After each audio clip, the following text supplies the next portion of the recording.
Dobrze, mamy Lenovo V15. O. Nowy. Trzeba dołożyć kość pamięci RAM. Tak.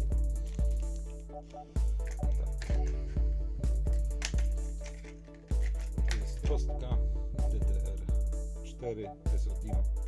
Na razie odłożę. Czyli tak odkręcamy.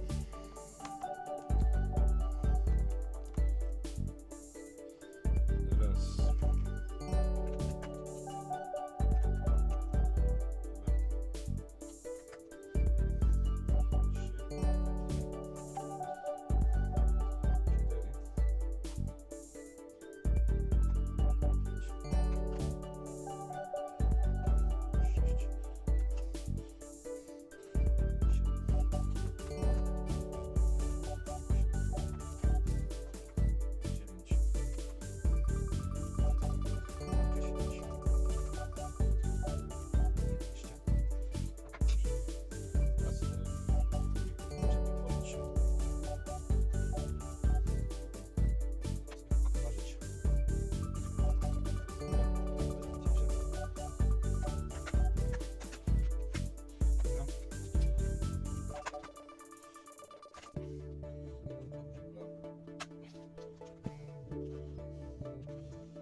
Zawsze jak jest fabrycznie nowy, to tak łatwo schodzi, ale już prawie.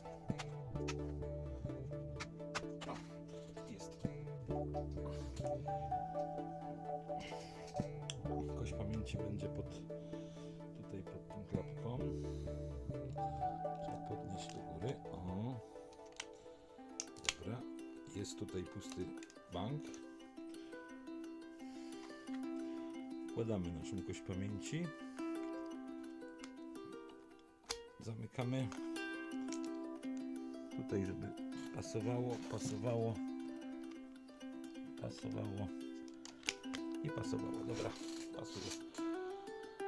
Dobra, już kość jest dołożona.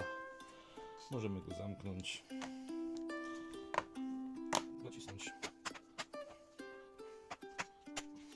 OK.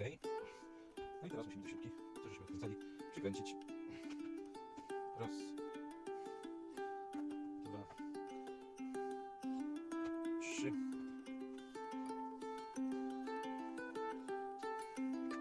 4, 5, 6, 7.